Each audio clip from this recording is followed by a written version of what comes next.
Good afternoon, everyone. I will be the moderator of the day today. We are celebrating the African Youth Month under the theme Aspiration to Action, African Youth as Catalysts for Reparative Justice and Sustainable Development. So here with me is a packed panel which will be discussing a motion in line with the theme of the Youth Month, Empowered Youth, Transformed Africa, turning education, skills, and innovation into justice-driven, sustainable action. My name is Josephine Saposa-Hotzi. I'm from Botswana. I'm currently pursuing a PhD in civil engineering, focusing on environmental. So now I'll give the floor to all the panelists to introduce themselves. We'll start from this side.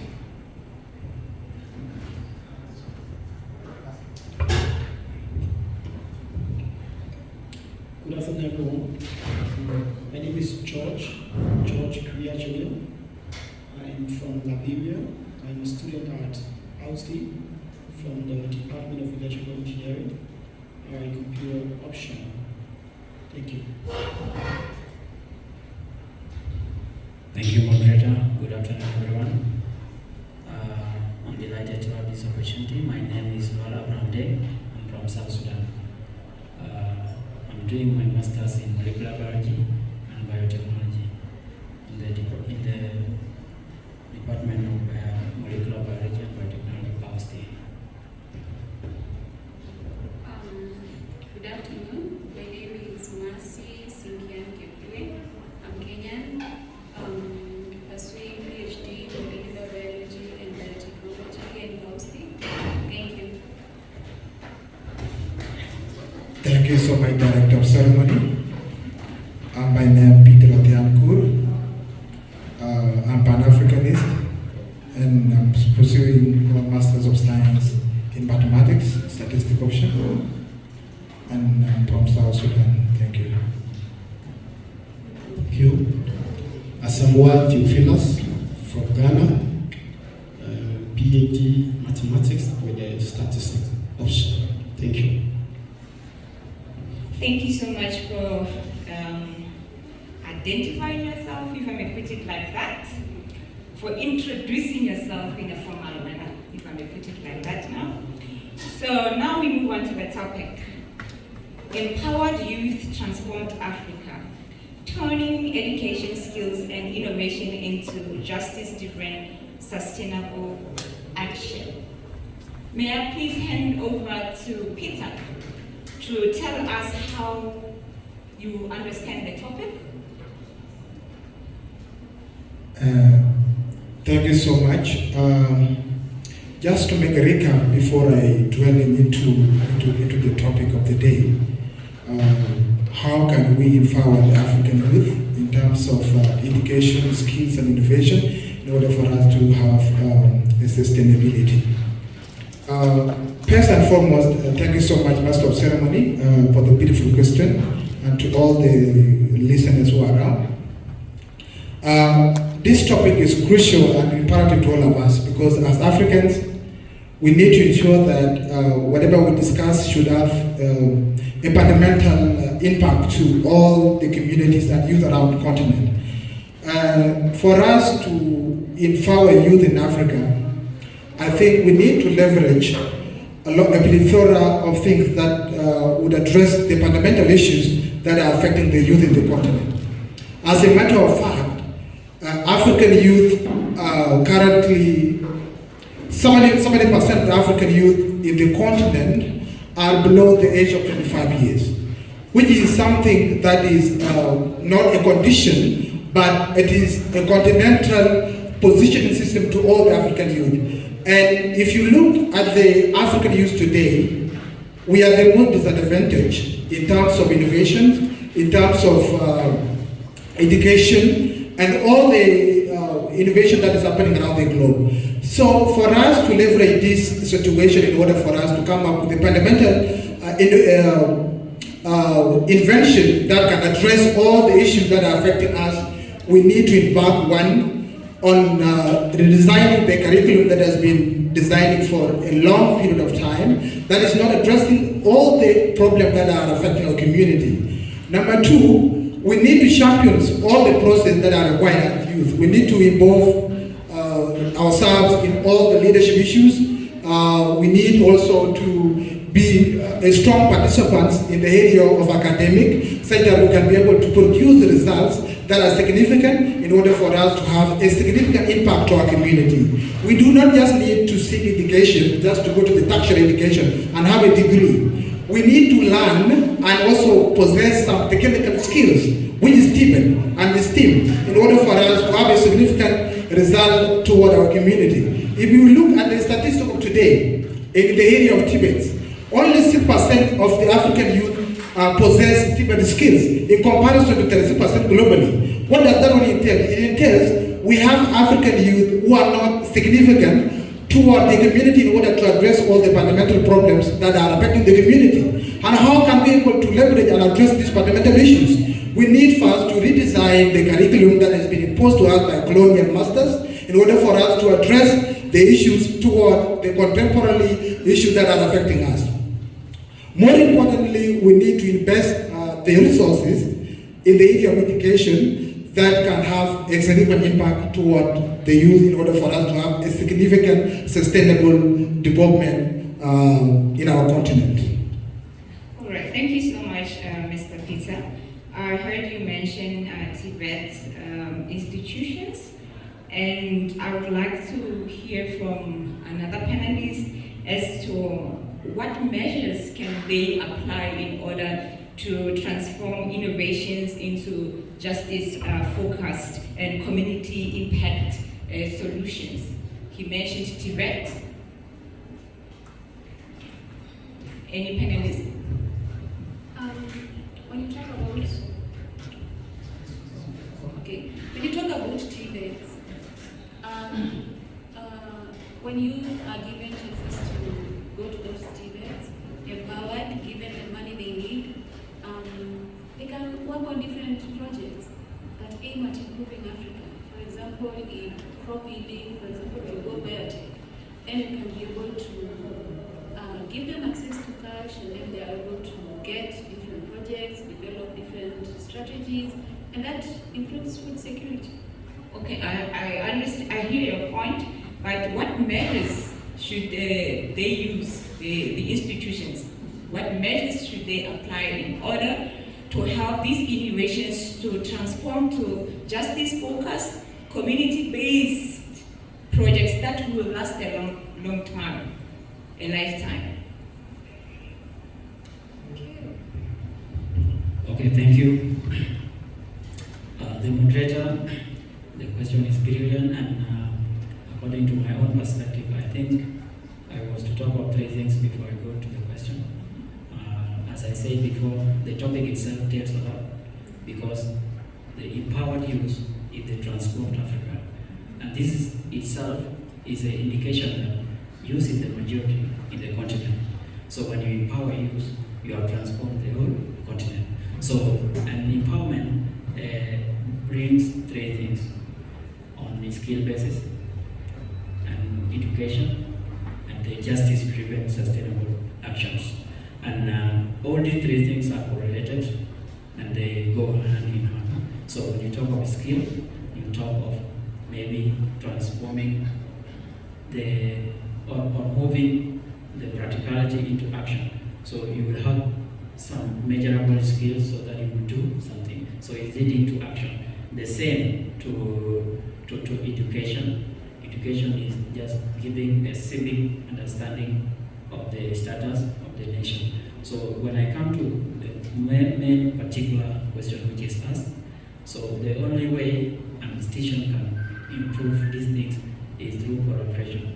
For example, PAUSTI can transform this student by collaborating with already existing industries.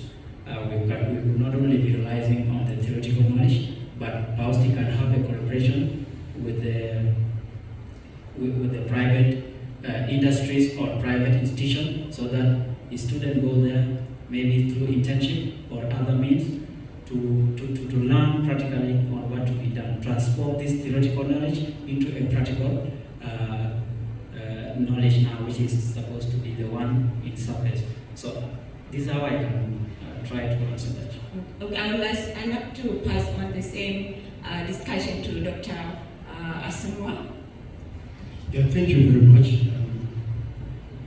Like Amy said earlier on the topic being self-explanatory or giving us idea of what we are doing here. I think the whole idea is when we look at the African continent, we are not bereft of resources. Everything you need to talk about in terms of resources is Africa. The challenge we have, however, is how we manage those resources. And that is where the education part is very, very key. Of course, as we are here at the moment, we were small, we started growing up to this level. Our families put their trust in us because no family gets to the future without taking care of the young ones. So what it means is that, yes, we have the resources on the continent, but the resources alone cannot take us there. We need those brains, the hands that can put these things together. And that is where the youth will come into play. And so to come back to some of the institutions, as you asked, that can champion the TVET aspect that was mentioned earlier. For me, I think all that they have said boils down to the practical aspect of our education. We are too bookish. The booking is too much, too many. Cramp it, go and sit by the paper, put it there, and go. In Ghana, from where I come, call it cheap and poor. You just go, take your paper, chew everything like a ruminant. You know how the goats they behave. They first of all put in everything in there. Then when they go and they are sleeping, is when they are being it down, they are ruminating and chewing it and then doing that. That is what we are doing. We just go to the exam hall, we chew, blah blah blah blah. You go and sit down. There are instances we go and write exams. We come out and you ask somebody, "What did you write for question one?" I say, "I have forgotten." It was just for that, and I think that is a major challenge that we are having. What I think should be done, because that TVET thing should be practical. That is how it should be. But what I've seen, and I'm using my country most of the time, that we have started the TVET years back, incorporated that into our senior high or secondary education system. But when we go there still, it appears they are still following the booking aspect instead of following the practical. What I was thinking is, for instance, when you take the Scandinavian country like Norway, they came out with a system where everything is not about examination, because all of us cannot think the same way to produce. We will be taught the same way, but we cannot do it. So they have a system where during exams, and it's still there, they call it open book exams, because they know when you close the book, you cannot get it. So during examination, your book is in front of you. Your ability to identify where those things in the books are is all that you needed. And they are able to do it. Today, look at Norway. Are they doing bad? And they started this thing somewhere in the 80s. They are not doing bad, but in Africa, we are still doing the booking. We are reading every night. People sit throughout the night, but we are still where we are. So it means that we need to go and look at it again. This institution must collaborate well and ensure that these practical aspects are put in, so that by the time people leave those places, they have something on their hands to work. Okay, thank you for that, Dr. Asamoah. So basically, what you were saying is that the African youth are not adequately prepared for emerging fields, right? Such as green technology, AI. There is no application. It's only memorization for exams. You write and you leave, you get your certificate, but you don't have the practicality of what you were doing. So this brings me to the next question. Are there any examples of youth-led justice focused projects? Do they exist based off on what Dr. Asoma said? And if they do you know of any, or is just an illusion? Well, thank you so much for such a question. Of course, there are a lot of youth-led organizations to try to champion the issue of justice, inclusion, sustainable development, and you name the rest. I mean, but even with these institutions or with these organizations, there are still issues. You know, I can name a lot of them. That from where I'm from, my country, Liberia, there are a couple of youth-led organizations. Like we have NIMU, we have the Young Presidential Leadership. Basically, these are organizations that try to empower young people. But then again, there are issues when it comes to national government having confidence in these youth-led organizations to effect change. And so that's the major problem. Like we have Blue. Blue is an organization that is working towards plastic pollution eradication in Africa. It's in Cote d'Ivoire. It was founded by a friend of mine called Jesus. Actually, that was his master's project, and then he decided to carry on with that. But when they started, the issue with national government trying to provide support to them was difficult because they didn't believe in them.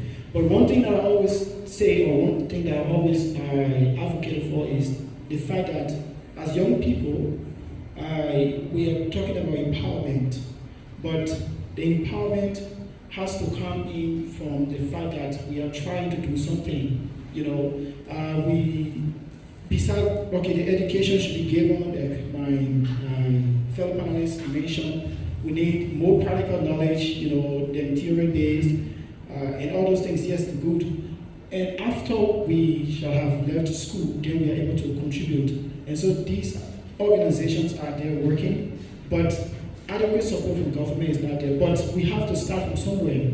As a youth, you have to do something. You start from somewhere and start working on something. Then, of course, so yes, there are youth-led organizations that are trying to make positive impact in Africa, but there's a lot of work that needs to be done, and that will come from national government. That will come from every one of us trying to work together to ensure that we are effecting the positive change and building the Africa that we dream of. Because nobody's going to come to build Africa for us. Africa is a place that we should build for ourselves, and not thinking of going to the Western world and trying to make life. But we should understand that this is Africa, and no one is going to build Africa, and it is ourselves who are going to do that. Thank you so much for that, George. You mentioned youth empowerment as taking responsibility in starting something and going forward, which brings me again to the question of how then can the youth move from aspiration to action, taking ownership of their empowerment, like you stated, yeah, rather than waiting for the government or institutions to create change for them. So any panelists can take it from George. How then can the youth move from aspiration to action, not waiting on the government? Thank you. Yeah, thank you. I think the main thing to look at is, first of all, you do an introspective look into yourself. Because like we say, you can never get to where you are going if you don't know where you are coming from. So, first of all, as a youth thinking of something you want to do, first of all, look into yourself, see your capabilities, what you can and what you cannot do. Once that is done, you have been educated.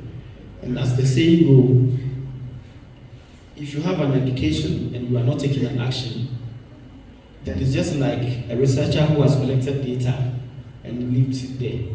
No information, nothing inside it. So the first thing to do is that you take that risk.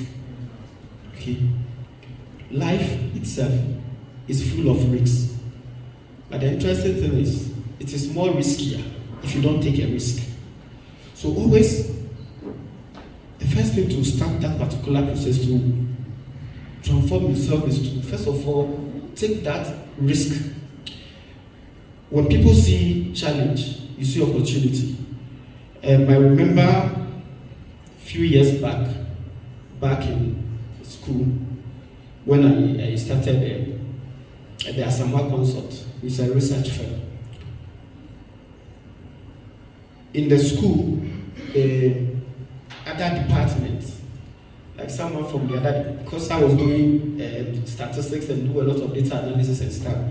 But we got to final year and then you hear your colleagues cry, I cannot analyze this data. What are they saying? They said I should state hypotheses. What are these people saying? This lecturer is disturbing me.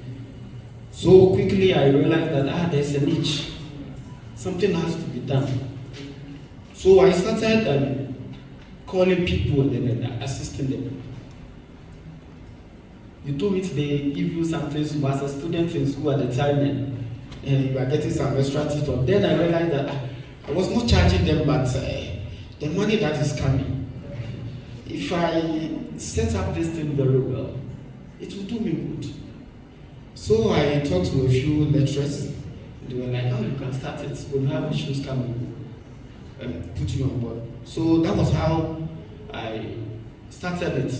So when I left school, instead of trying to continue that, I left it because it was something like helped me to finish my course. And I had finished, so I decided to leave it. But after going around for some times, I didn't get anything. I was like, why did I leave that job? So let me go back. So quickly, I took the risk and went to look for money. I rented an office, furnished it. Then I started off from a small place. Now I started employing my own colleague. So you see, you have to take that bold step first. Okay, don't just go to school like I said, rote learning, and then you finish and you are chasing other people to pay. I have not seen anywhere. Maybe somebody has seen. I have not seen any rich man who is working for anybody. No rich man ever works for somebody. So if you want to be rich, you need to own your own business. Because if I have my business and I hear that you are rich and I'm the one paying you have your sack letter. You cannot be in my business and you are richer than me. So if we are trying to do that, for instance, I was not employing too many people. I have two. The year when I graduated with my undergrad, we were about 70. If all those 70 people employed two people each, you can imagine the life that we might have affected, the rate of unemployment that we will be able. So I think that the main thing is, do not be afraid. You will go, you will fall, you get up if you continue again. Even here, there are times I come for research progress. And then after I talk, those guys will say, Asamoah, go and come again. You didn't say anything.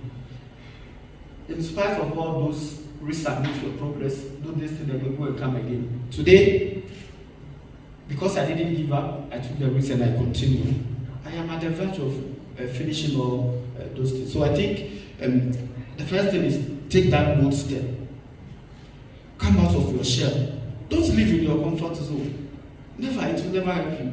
Anytime you are content with where you are, there's always a problem for you. So I think the first thing is take that bold decision, take the risk, go into the community, look around. You don't need to think too far. Look around you, find something small, and start off with.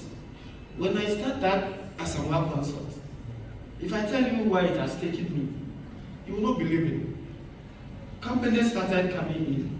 There were times I had a consultancy arrangement with the government institution to undertake a research for them, simply because we have started off something. So I think the basic thing to do is to first of all take the risk, start it. When you fail it, it is better than the one who did not do anything at all. All right. Before I put on the floor a follow-up question, is there anyone who would like to add on to the previous discussion? Yeah, basically. Okay. Okay, basically. Then Peter will have your time after. On what he said, actually, for me, I think the youth doesn't need to take an approval from the government because we have everything. Okay, can I interject? Oh, yeah. You are talking about seeking approval from the government. He was talking about empowerment without waiting on the government. So that is where we are talking, where we are heading. How can you move from aspiration to action without waiting on the government? Okay, this is what I wanted to be. When I'm saying seeking an approval from the government means that you need the government to start off or to give you a green light. If I say we don't need an approval from the government, I mean you have to start.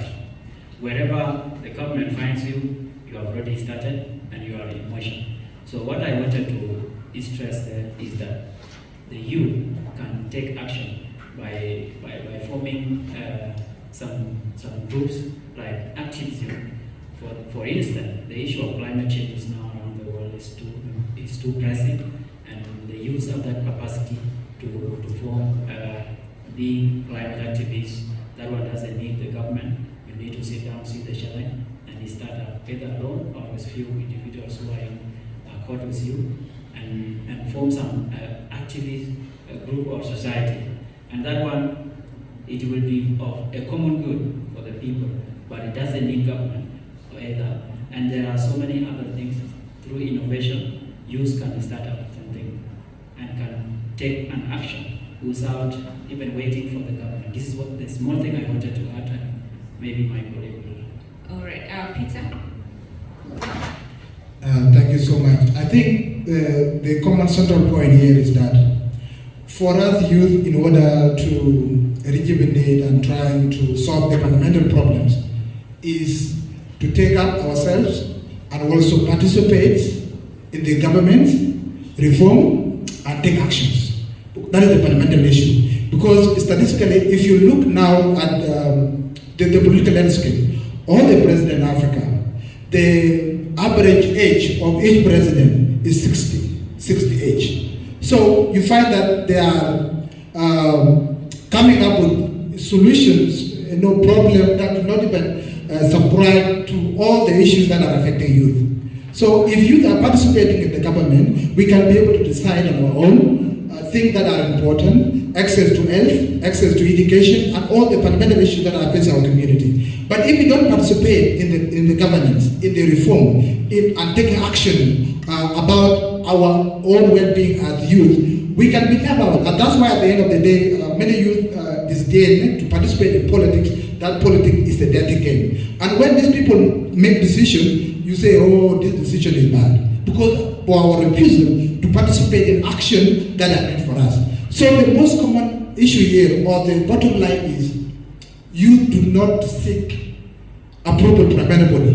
Whether it is by cool, whether it is by hope or group, we need to make sure that we venture into government, we take decisions that are beneficial to all of us, such that the generation to come will be able to benefit, rather than allowing these old men who are not, productive, mediocre, toward our journey as youth of the continent. Thank you. Thank you for that. From what I picked from Abraham, you mentioned that there should be youth collaboration, right? So I would like your take on cross-border sustainable development when it comes to youth collaboration. I think this is a good platform to touch on that, more so that you are in the Pan-African University. And while we are still at that, because you linked his point to the youth being part of the government and taking space in those government positions and stuff. So we can argue that many young people or leaders enter public spaces with hope and integrity, but later they fall into the trap themselves of corruption with a cliche that goes, it's time for us to eat. We were suffering, so why should I suffer for others? Now it's time for me and my family, my acquaintances, my friends to eat. So we talk about the youth collaboration and how it helps with cross-border sustainable development, and then into how then do we avoid those who are taking space in the government to go along or fall into the trap of corruption. Yeah, anyone? Okay, thanks. Then I will go first, please. Thank you. So yes, actually, that is a very serious issue right now that we're facing. You know, we advocate, then sometimes we are giving opportunity, then we realize that young people who are giving opportunities are doing something else, fall into the same corrupt system, does the same corrupt things, you know, and then the change is not trickle down to, or it's not, it doesn't cut across. And so I think what we need to do, or what Africa needs to do, first thing is being true to ourselves. Instead of talking and we mention taking actions and other stuff, but once we are given opportunity, we have to be true to ourselves that we want to make change. We want to make positive change in the society or where we are. But that change, we need to understand that when we are given opportunity, we need to be responsible enough.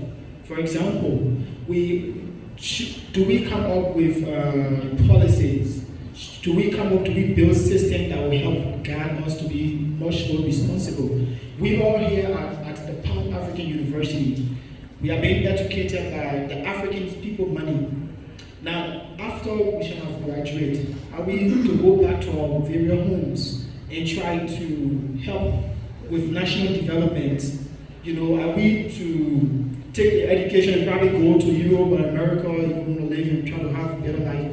So I think this is where we need to have built institutions that can help to follow up on these things, that if we come here and maybe we leave, it's ensured that we are making impact to where we are headed. National government needs to give you the space to also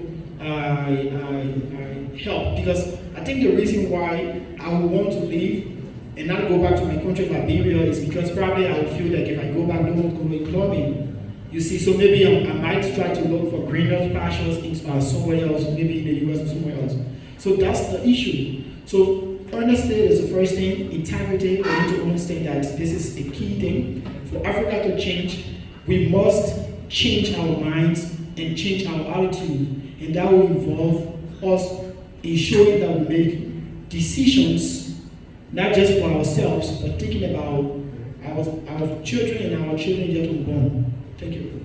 Thank you for that. You raised quite good pointers, and you did acknowledge that the youth still fall into that trap, but the argument still falls. How then do we know that you have integrity? How then are we sure that you are honest to yourself? Because you preach that before you are in the system. You get in the system and then you start saying, now it's time for me to eat. And Dr. Asamoah, this one is going to come to you.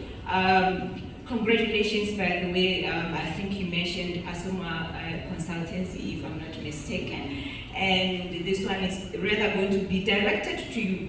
You talked about risks. He talked about collaboration. You mentioned that something about getting into offices, asking for money. We're here talking about corruption. How did you do it? It's not like everybody wants to do it, right? We are talking about cross-border sustainable development. Technically, you fall under that. So how did you go about it? Are we then into that part where now you are eating alone? Well, thank you. But before that, I think Brother Day has said almost touch on some of the things I wanted to do. And earlier, Peter was talking about, he also mentioned it, how the youth get into the politics and then nothing good comes out of it. I want to start with a certain story. I don't know how many. And before you start, please also indicate network, who you know, your surname and all that, because you are from Ghana, right? Yes. And you are here flourishing in Kenya. Who do you know? What happened? Well, when I was in school, I was told it is who you know, and I thought it was true. Like you go tell it now. But when you leave school and you are out there, you realize that it is no more who you know, it is who knows you. You may know me and I don't know you, and it will still not work. So I know the Minister of Education in Ghana, he doesn't know me. I know my president, he doesn't know me. So it is no more who you know, it is who knows you. And if nobody knows you, you are lost. So that's why I started by saying, do it yourself. Take the risk and then begin with everything that you have to do. It is when you start that they will know you. And once you are known, nothing goes against you again. That is what I would say on that. Then coming back to the story I wanted to bring on why the youths are really falling into that. There's this theory, not too well substantiated, but when you look at it, it falls into the issues that we are having in Africa. During those era, the Soviet Union, there is one of the, that is a dictatorial era. There's one of the leaders called Joseph Stalin. And one of the times, they were going for something like a cabinet meeting. So when he got there, he brought a live chicken from his pocket.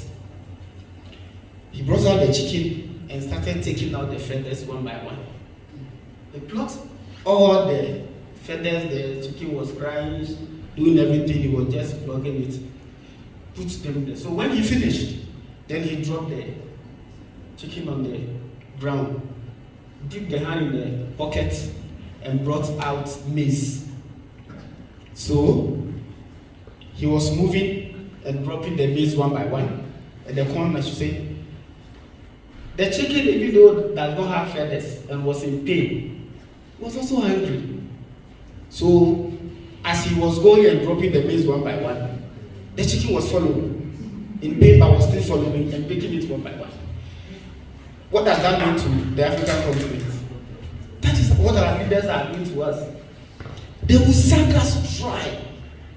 That you will be in need of the tip very, very well, to the extent that the little things they will come and do, they become that chicken and you start following, you clap for them. And the interesting part of it is that these things, for those of us who do 4 years of elections, it happens once in 4 years. Those of you who do 5 years, it happens once in 5 years. You see your MP during election, after he wins power, he's gone. So the other challenge is, sorry, no disrespect to our old president, but you have someone like Cameroon is 92 or 90. The age of Paul Biya? 93. Yes, you are a youth, and you have a 93-year-old person molding your future. Do you have a bright future? You don't, because they will give you a 93-year-old policy. That is what is happening. And I have looked at the history of any other big thing that has happened on the continent was done by the youth. This morning I was looking at the various leaders, the prime minister that gained independence for the 54 countries. And the idea came, I wanted to look at their ages at when they were gaining the independence. And it was surprising for me to see that in 1847, when Liberia gained independence, it was a 47-year-old man. 1847. Look at the interval, look at that. 47-year-old man. Today you have 93. Molding your future. Even in my country, we have our current constitution that we are enjoying. The one who overthrew the previous government and came in with this was at the age of 33 when the overthrow happened. Look at Traore, what they are doing. But the issue we have now is these guys have formed some wall around them. They have made a system that such that when you are young, you can never enter into it.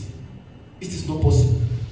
So you only get close to power to enjoy some small work when you are older. Then the cycle continues.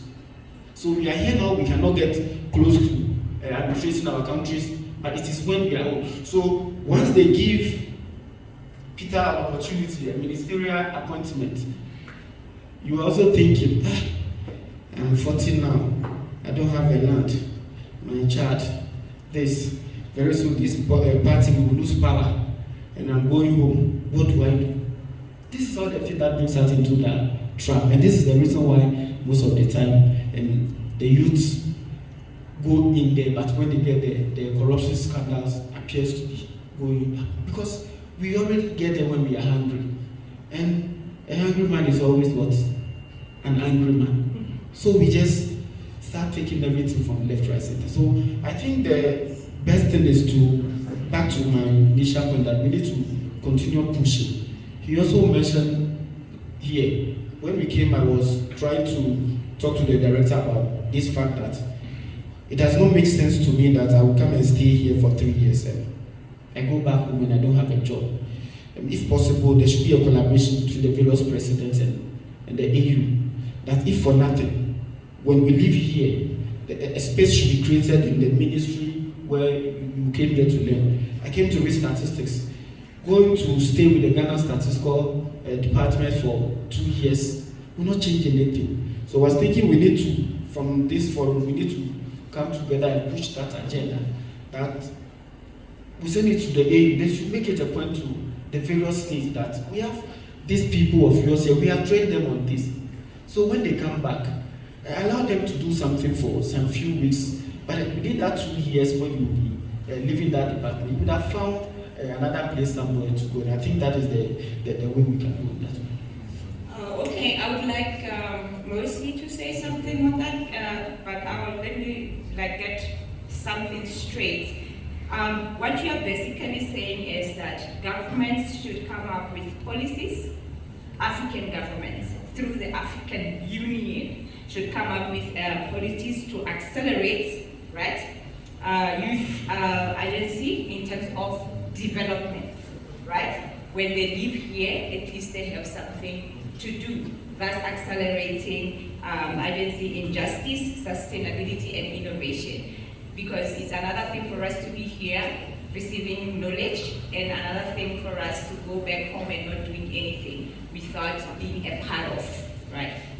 That is your point that you were driving onto. Okay. So Mercy, please say something. Just to add on his good point, he talked about accountability. When we want to be heard as the youth, then as we speak, as we air out our views, we should champion to have the numbers, even on governments. That's when you're going to be heard. And through being heard, we are able to make different policies. If we're able to make every leader to account what they're doing, then we're able to move as Africans. The other thing is, we should score leaders, give them marks, fire them, hire them. That's the only way. And that's when our youth are going to be heard. Thank you. Thank you so much. You raised a very beautiful, good point. So now we come to the point of diversification. We are here, we are from different countries, we have different culture. So then how can Africa's cultural wealth be a source of innovation and unity rather than division, especially amongst educated and mobile youth population? Like we are mobile. In 2019, 2020, I was in Ethiopia. You lived in Zimbabwe. Some of you have traveled across. Just this year alone, I think I've been also interacted with some personnel educators in Liberia. You see, we are an educated and mobile youth. So how do we mesh this cultural diversity into what we want Africa to be? Maybe, yes, Abraham? And it will be good if you share also your experiences, if you have, whether here or in other countries, and let's narrow it to Africa. Okay, thank you, moderator. Once again, I would like to say cultural diversity in Africa.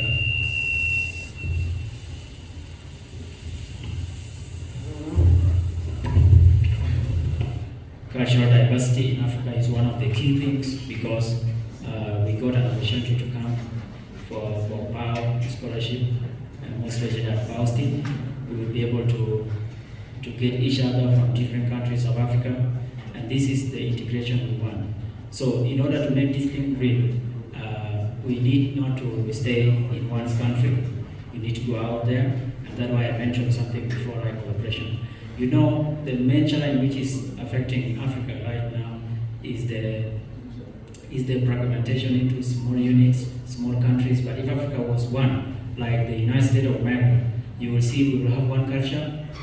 Even if not at all, we will be speaking one language, and everything would have gone right. And that's why the founder of Ghana, Kwame, said in 1957, when Ghana got independent, he said the independence of Ghana is meaningless unless it is linked with the independence of other countries. Because by that time, although Sudan was the first country to get independent in 1956, but by that time, so many other countries were not independent. And that thing is so also relevant up to today. We are not completely independent as African countries. Although we are independent in terms of sovereignty, we are sovereign nations, but educational-wise and culturally, we are not independent. You will see that I'm from Francophone, you are from Anglophone countries, we will not understand each other, and we are in the same Africa. This one is one of the main challenges. So to make diversity and to make cross-cultural union, it means that we need to accept one another as African together so that we move forward now. And these things cannot be achieved by these people who are controlling the power today. And that's why Peter was talking about that. We have to also take part in the decision making, because where in the kitchen, you don't know what they cook unless you go there and see by yourself. Or when the youth stays out and not in the government system, you wish that these things is rectified, but we will understand it. You go, you are against. So they will eliminate you, and they will continue to collaborate with other world superpowers so that they gain their own, because they are enjoying life for some few years. When I'm going to presidency, when I'm 70 years, I will want to enjoy the rest of my life. So what is in my mind is not what I can do for the country, but I am trying to repay myself. Okay, some countries also have just come out from the war, like my country. We just got independent in 2011. So my president would wish that for me, I was the one fighting for this country. So I need first to make sure that I establish the country, and then I will go. What they mean through that is that they are paying themselves. They have suffered for the country, so they are trying to recompensate all that they have lost in the struggle. But when you come to the youth know that when you are coming to power, maybe at 47, 48, you know you are under pressure. The people, there is a law. Your time will be going, and people will be pressurizing you, what are you doing, and all this. So you will put your mind down and do something for the country. So basically, what I wanted just to say by touching all those points is to make sure that to have one Africa is the most important thing, and that one will be a breakthrough in all sorts of things, and it will bring a lot of triumphs in terms of economy, in terms of quality, in terms of even social. Because I live in Liberia, no one will say they need visa. Like now, the blocs are trying to converse, like the East African bloc is trying that there's no visa across the borders. So you will just move. But some other things are not exempted. Because I will not just freely stay in Kenya, even if I am overstayed. I am supposed to stay with the valid visa, even if I'm not paying. So, but if it was one country, it will be just a state within Africa. So I have to go where I have to go. And now I will be limited to go to Nigeria due to a lot of barriers. But if it was clear that Africa is a nation, then everything would be easy. Thank you so much for that. We are still on the same topic. So then you mentioned something about accepting each other's culture, different culture, and coming together, collaborating and stuff. But we should also keep in mind that we are young, we interact. You talked about social settings, But we can not overlook cross-cultural marriages as well within the youth. So will that, even scholars per se, will that strengthen regional unity, shared identity, and collaborative innovation, thereby empowering youth as agent of reparative justice and sustainable development? Yes. You may elaborate on that, and somebody else can proceed on that, still on the culture issue, because it's not just about us just collaborating to come up with an idea that will maybe the returns will be money, value, or whatever the case is. You can also, like, you are a young person, you are traveling around a lot. You can't spend 3 years in a foreign land when you are not married from home, that is assuming, and you are just there for 3 years just studying. We have interacted at a certain level, so probably there are high chances of you getting married to somebody from another country. So how does that then push or accelerate the youth or strengthen the youth into being agents of reparative justice and sustainable development? Okay, thank you. That one is a very important point because social interaction is one thing of these things. Cross-cultural marriages are really strengthening our unity as Africa, and it is very important. People just skip it due to some other challenges, but to me, it is one of the most important points. If I have to marry from Liberia, if I have to marry from Guinea-Bissau, if I have to marry from Guinea-Conakry, so that one will make sure that the country where my spouse is also my country, and should that one be extended so that it is common, even if we are not neighboring countries, and then I will make sure that that one is also my country. And should I find that the policies, like let me say for example in Ghana, and I'm from East Africa, so I don't know French, and maybe I will find a spouse who doesn't know English. That one is already a barrier. So what is the most important thing is for us to have one language. Nothing like Francophone or Anglophone, we are one Africa. And then I will be having an access even to like someone from those countries and get married to. So my argument is that it is one of the most important points, but there are so many barriers to it. Yeah. Thank you. I would like Mercy to say something on that. We'll come to you, George. Okay, my take on that is it is good to interact. As human beings, we have to interact. But also, we should keep culture. Culture is also key. Because when you go back to those people that you left, for you to improve your life, you're improving your life for them. So you still need to improve.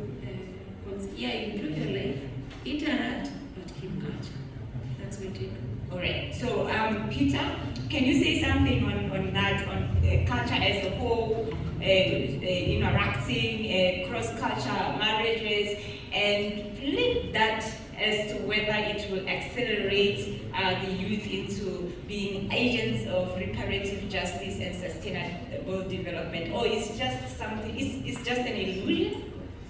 Thank you so much, Master of Ceremony. I think when we are talking about cultural diversity, we are a continent in diversity. And culture is dynamic, it is not static. It is something that continue to change every time. And if you look at our diversity in Africa, I think there is a fundamental issue that just needs to be addressed in order for us to have inclusive Africa that is integrated within the diversity. And one of the key issues is we need a borderless Africa. Because when we have borderless Africa, I can be able to travel in any states in Africa to do business, interact, and also understand their culture in order for me also to be part of that particular culture. You can be part in any culture if you take part, and live with those particular people. But if now the presidents, the government of all the states within Africa have restricted the movement, the visa, so it becomes hard for us to understand ourselves. Like for example, I come from South Sudan. We do not have any road network or road infrastructure between us and Central Africa, where Chris comes from. What does that one entail? It entails there is no connection between us and our neighbors. something that is so disappointing. So for us to have inclusive and also a diversity that we can be able to live together, we need to ensure that one, we need to strengthen our pre-trade, the African continental pre-trade area, so that we can be able to trade among ourselves. We need also to interact, to create some Pan-African youth forums where we can be able to discuss some of the fundamental problems that are facing the continent and how best can we address them. In case there is a problem, there used to be an agent of honey warning in order to address all those particular problems. We have understood that there are so many actors, influencers that are coming all the way from the West, Europe and other part of the world, who are instigating a lot of problems internally within the continent. But because youth are not united, they do not have inclusive voice, so it is very difficult for us to address all these particular issues. But if we come together and we have a forum to discuss, the issue of culture is not a problem.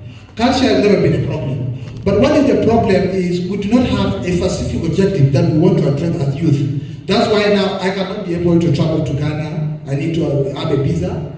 I cannot travel to South Africa, I need to have a visa. And if these issues are not addressed by the government that are in place, then it is very difficult for us to have inclusive youth that are trying to address one particular problem. So in this regard, I would conclude by saying the youth in Africa need to subscribe to the ideology and mission of economic freedom fighter of South Africa, because this is the movement that is trying to fight for the whole continent in order for youth to realize and rejuvenate in order to achieve a sustainable political, economic, and social aspect of all the youth in Africa. Thank you. Thank you. I would like to know if there is any panelists who would like to add something onto that discussion. If any, please go on ahead. Yeah, I think they have virtually touched on almost all the things. They all mentioned the main one, which is on the imaginary borders. Because I'm not sure anyone here can go and stand somewhere and say, this is the line that is dividing Kenya and Tanzania. Nobody can do that. We don't know what the boundary is, not on the ground. It's just in our minds that they say, this place is Kenya, this is Tanzania. It's just in the mind. And I think that is what we need to work on. Last year I went home, and when I was coming back, that was when the ETA issue was high. I got to the airport and I was like, show your ETA. I was like, I came back from Kenya 2 weeks ago. I'm a resident. These are my details. This is my house number. This immigration guys say, no, you still have to go through the process. I said, no, I'm coming from there. I know what the process is. They said, no, you cannot go. By the time I realized, I missed the flight. All because of these visa issues and things that they talk about. So I think moving forward, I don't know how we are going to do it, but as youth, we will try and push it and see how far it will go. We need to try and see how we are going to deal with this imaginary border issue. Because why is it that within a country, you don't hear counties fighting each other? They don't even recognize those borders. Even though on the map of Kenya, you see that this county, your land ends here, and you don't see them fighting. It's because they don't respect those borders. You just move anyhow and anyway. So I think we need to try and see how we can work on that one and then see. In the spirit of that, even when you come to West Africa, we have ECOWAS, the Economic Community of West African States. It is visa-free. It was basically for moving goods and services to and from country. There's a road network that moved from Mauritania straight to Nigeria. That was the presidents were instructed to do it in your country, wherever that road network is passing. You have to construct it, and it's in this country. It passed through. You can drive from Nigeria straight to Mauritania by road, and nothing happens. So I think they need to go. But of course, you cannot pass through those roads without the border services disturbing you. I have lived at different parts of my country. Like I once lived in a part that you need 2 hours to move from that part to enter Togo. And growing up, because of these same border issues. It's only in Africa that you can see someone who is slim. Okay, I saw a woman in the morning going to Togo and then was like Josephine, but came back and was bigger than a Mercy. Did you know what happened? The challenge was Togo has a free port, I think. So goods and services are cheaper compared to Ghana. So what the Ghanaians do is, when I need some dresses that I cannot find it in Ghana, and it's in Ghana but they are expensive, I go dress anyhow with the slippers because I can enter Togo easily. So they go and one person puts on about 10 clothes. Because when I'm coming and I get to Togo border, you cannot cycle because I'm wearing a clothes. So you see a slim person like Joseph going in the morning, but he comes back and she's bigger than. That's all because of that border issue, and I think we need to address it. On the culture issue, he said it. There is no much issue on that. It will interest you guys to know that our first president, Dr. Kwame Nkrumah, had his wife from Egypt at the time. So if around 1957, 58, I'm not sure he could speak any language from Egypt at the time, but he was married, and he mentioned it. You know, Nkrumah's idea at the time, he saw that to be one of the way of bringing the continent together, because that is what we championed in Ghana, and then you don't hear about Ghana going to civil wars. The tribe you want to fight, that is where your wife is coming from, your children are there. Whoever you kill from that tribe, you have killed your kinsman, you killed your in-laws. So in the olden days, there are tribes in Ghana that you can never marry, they will not agree for intermarriages. Today, it is not there. Because if I want to fight my brother the Michael during civil war, whoever I'm killing from there is my wife's brother or sister. So because of that, don't, yeah, so I think on the count of the culture, marriage being part of it is not much of a problem. You mentioned our experiences. Yes, please. That's one now. In Kenya. Why Kenya? Well, it was tough as any other person. You know, Bat is already laughing. You know what he has experienced in Kenya. In terms of experiences, Kenya has been good. Okay, let me leave it there. So far, so good. Anybody who also wants to extend on that? Okay. So thank you so much to all the panelists. You've given much thought in everything that you discussed. Before we close off the session, the topic again is Empowered Youth Transforms Africa, turning education, skills and innovation into justice-driven sustainable action.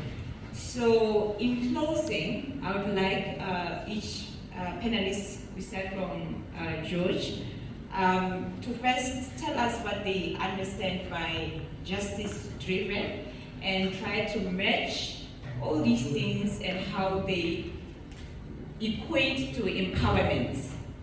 How then they link to the African Youth Month theme, from aspiration to action. Youth as agents of reparative justice and sustainable development. This is your closing statement or remarks, at least 5 to 6 minutes. Thank you so much.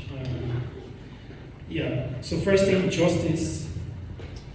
We're talking about inclusion, trying to ensure that everyone is included in national development, in policies we make.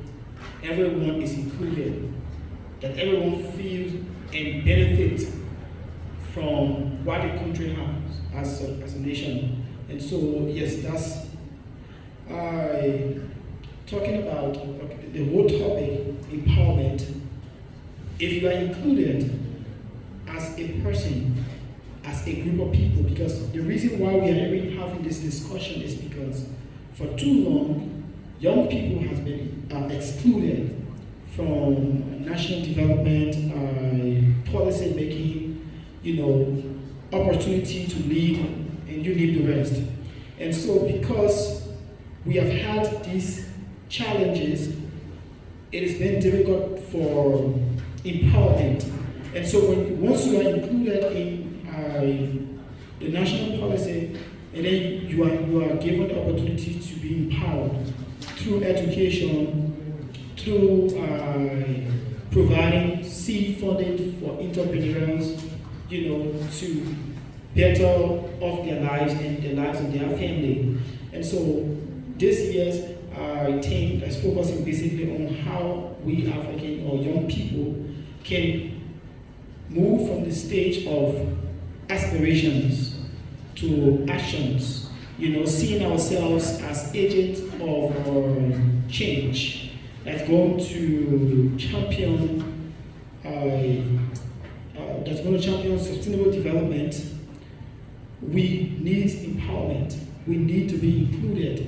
And so that justice, social justice, is something that we are to have. So in closing, as we come to these discourse, we young people need to understand that away from the empowerment, we also have responsibility. And that responsibility is to be true to ourselves, to change our minds and change our attitudes, to believe in ourselves that no one is going to build Africa except we ourselves that are in Africa, except we Africans. Because for too long, from today's debate, you will hear Africa has been taken advantage of for too long. But it's not about trying to point fingers. Because whenever you point your fingers, you have 4 other fingers being pointed at you. So it's more about taking responsibility for the decisions we've made, for allowing ourselves to be enslaved, right? And all of those. So it's more about giving ourselves the space and believing in ourselves and making sure that moving forward, what has happened does not happen. And that young people are given the opportunity to lead. Young people are given the opportunity to do whatever they can do. As we come to the African Union, the Pan-African University, if we leave, let government give us the opportunity to serve our people. So basically that's what I have to say. Thank you so much. It's been an honor for me to be a part of this discussion. And this is the kind of discussion, or this is the kind of discourse that we should be having as young people, as students of the Pan-African University. So thank you so much. It's been a pleasure. Thank you so much, my colleague. I'm once again delighted to take part in this panel discussion. It's very important. Even when I was trying to make my research, I was also motivated and excited with the topic. The topic itself is a clear and totally mind-driving idea. So it will not end in this room, but we have to take something out from here. The topic, by empowering youth, as I said before, the empowered youth is already a transformed society. And to do this is to turn the education, the skill, and the innovation into a justice-driven, sustainable action. But how can you go about this? How can you do this?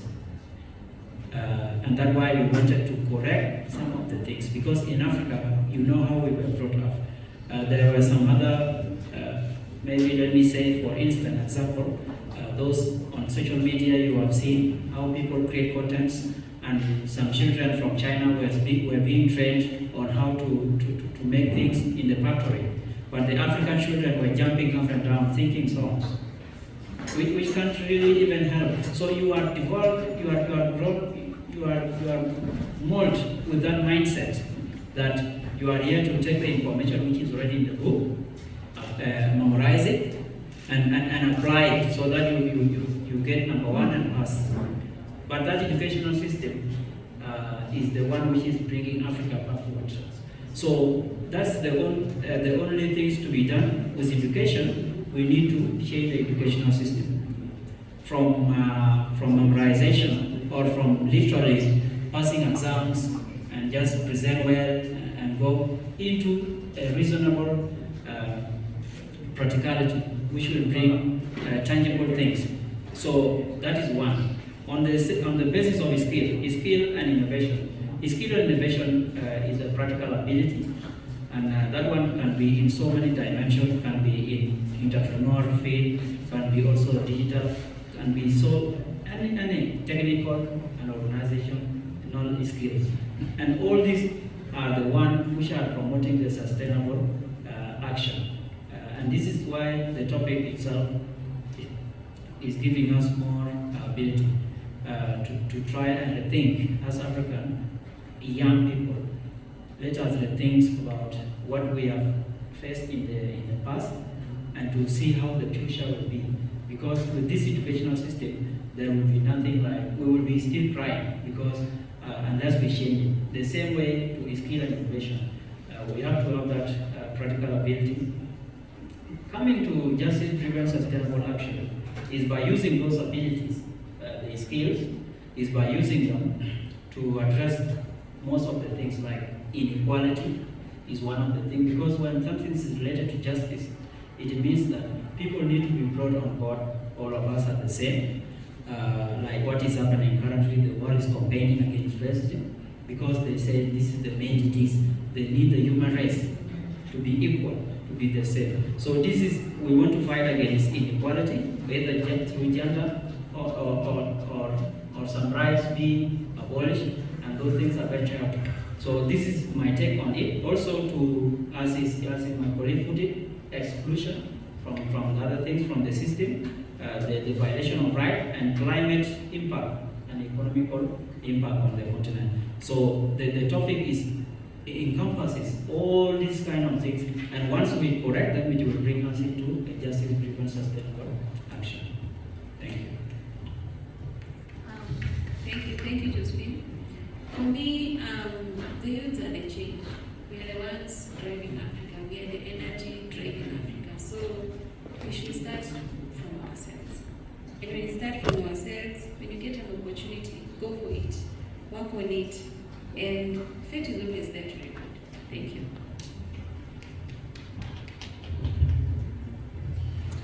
I think to close by remark, I would say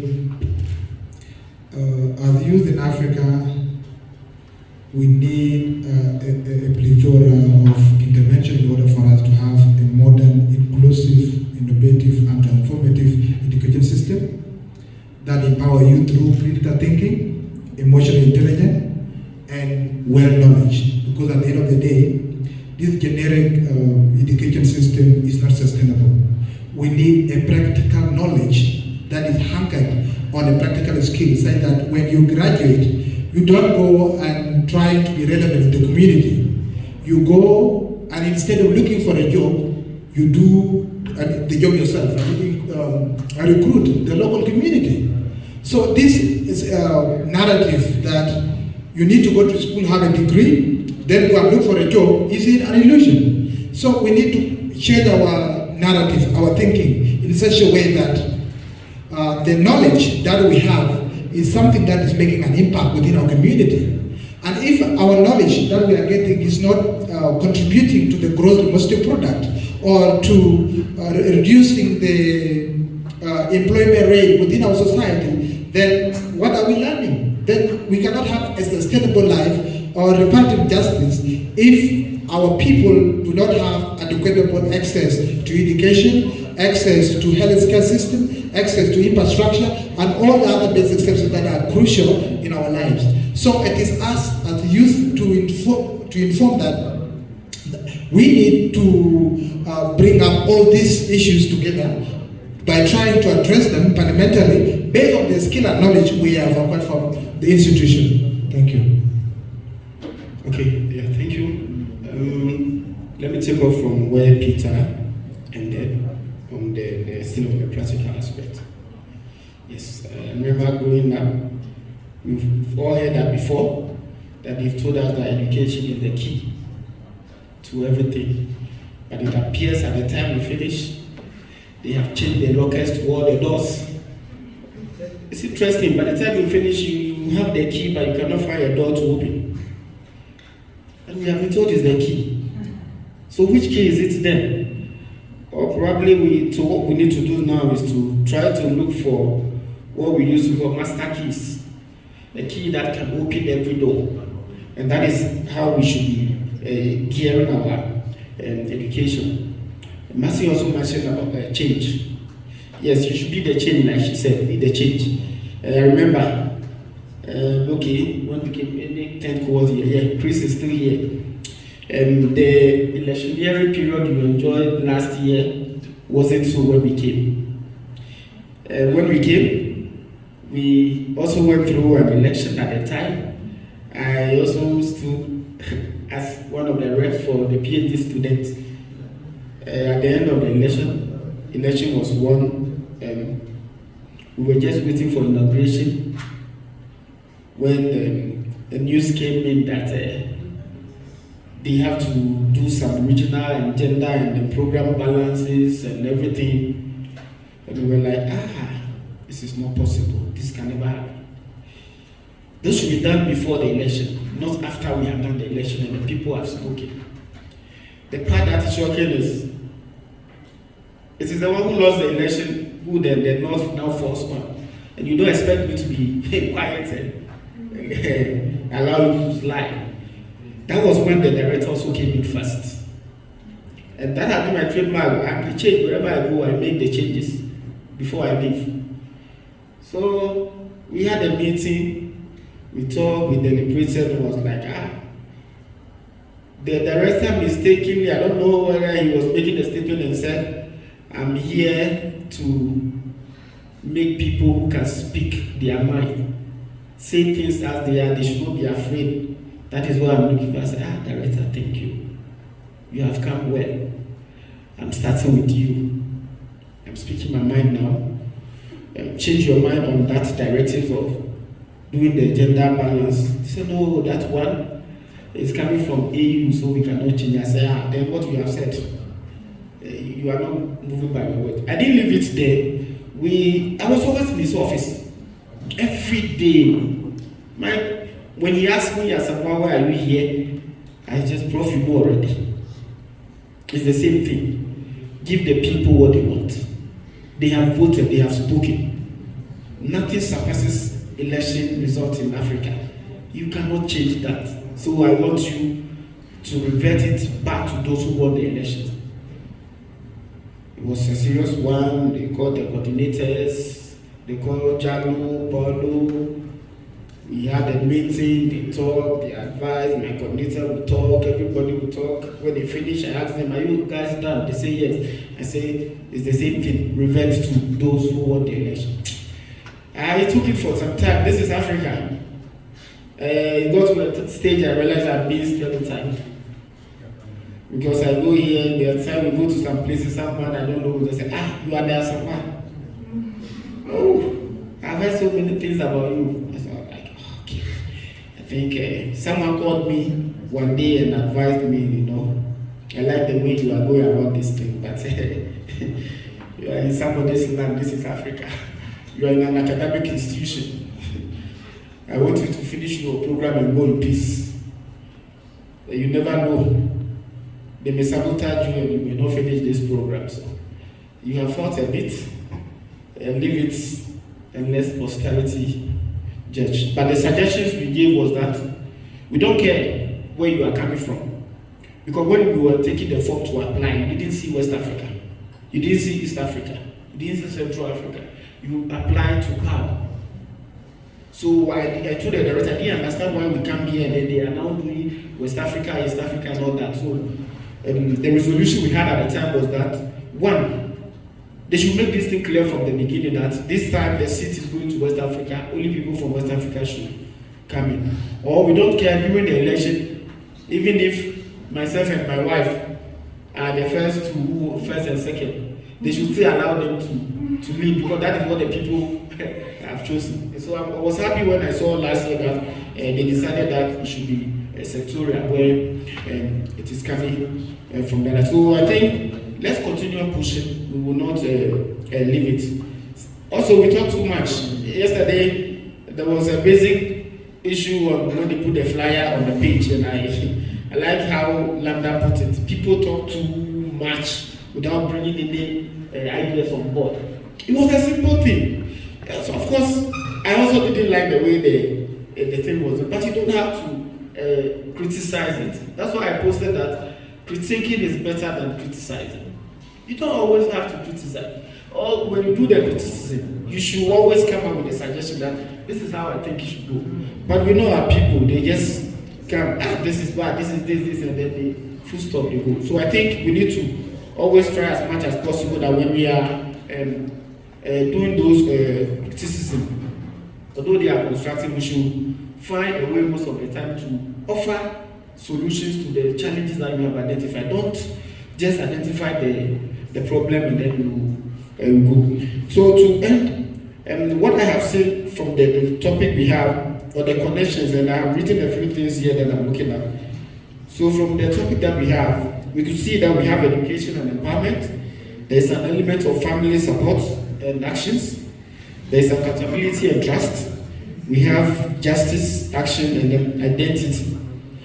And then finally, we have policy and opportunity, as we could see from the topic that we have chosen. And I must say a very big thank you to the organizers for coming out with just this specific one. So to end everything, what I would say is that yes, as you are here today, I want you to know that the future of Africa is being built today by young people like you. The question now is, where will you be? Will you be part of it, or you will still be a bystander as we have always been? So we should not leave this discussion here and think the same way we used to do. I will end by saying, think locally and act globally. Thank you. Thank you so much to our panelists. We had George. You spoke more into empowerment. You looked into that and expanded it into the youth taking charge, not waiting to be spoon-fed. We heard from Abraham. He delved into collaboration and ensuring that you don't really need sometimes permission from the government. There's a limit as to how we can get that permission and interact and join in. And we have Mercy, who believes that the youth, we are the change. We are the ones to start off something new in order to proceed from aspiration to action. And we have Peter, who believes that institutions, and not just any institution, but TVET, they have got to find ways in order to ensure that the youth have practical solutions and into sustainable development. And we also have Asamoah, who touched on to his life experiences and challenges and everything in between. And I must say that exactly what you did, you spoke your mind and you spoke the truth, and it did happen within this year or last year when we were voting, and we can see the change. And it's quite, I don't know if I should say it's quite appalling to have a statement like, this is Africa, every time when something goes wrong. Unfortunately, you faced something like that, which means the war, basically that is what you've been saying, all of you, the war is within us, is between us, the African youth. If we can come into unity, like you were saying, when we are applying to Pan-African University, we are not looking at, or we didn't see Western Africa, we didn't see East Africa, or whatever, Central Africa. So if we could come and work together in collaboration, cross-border, then we look into us being agents of reparative justice and sustainable development. So I would like to thank you once more. The panelists looked into the role of the young people or the youth into making or shaping Africa's future through practical and sustainable contributions. They looked also into what institutions should do and the community should do to ensure that youth-led effort contributes to a more just and sustainable Africa. So like all of them have stated, this conversation does not end here. Let's take it out. And not only should we talk the talk, but we should also walk the talk. Thank you so much.